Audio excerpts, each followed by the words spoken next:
এই এলাকার সবচেয়ে বিশিষ্ট শিল্পপতির পোলা পোলা আমি। সুব্যবস্থা মানে এইটা ওইটা সব আছে।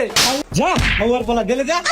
ওই মি আপনি আমরা চিনেন মেয়ে আমি কেডা? এই এলাকার সবচেয়ে বিশিষ্ট শিল্পপতির পোলা পোলা আমি। আমার বলা তোর আব্বাই পাঠাইছে তোর এই জেলখানে রাখার লেগা। কি কর? হ্যাঁ স্যার আপনার পায়ে ধরে স্যার, আজীবনে করুন না স্যার, এবারের মতো আমার ছাইরা দেন স্যার। তোর কোনো ছাড়াছাড়ি নাই, তোর লেগে সুব্যবস্থা আছে, তুই যা ওনে দিয়ে বয় যা।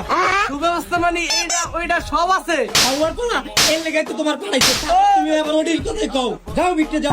দর্শক আপনারা জানেন দীর্ঘ অনেক বছর ধরে আমি আমার বাপের পাওয়ার দেখাই, হ্যাডাম দেখাই।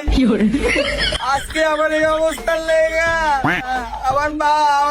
আমার বাপ বিদায় এই হালাল পুঁতে আমার জেলে ঢুকাইয়া এই যে বেলা করে দিয়ে ইচ্ছা মতো বানানি গাওয়াইছে।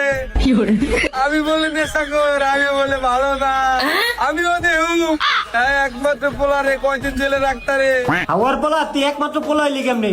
তোর আব্বাই দিয়ে আরো 1 বছর আগে একটা বিয়ে করছে, ওই ঘরে কালকে পোলা পান হয়েছে, এর লেগে আজকে তোর জেলে দিয়ে গেছে। কি কোন স্যার? হ্যাঁ সত্যি? আর আমার টাকা দিয়ে গেছে 20,000, কইছে ওরে ভালো মতন দোলাই দিয়া ওই যেন 1 বছরের আগে জানি বাইরে না বাইরে হইতে পারে। আব্বা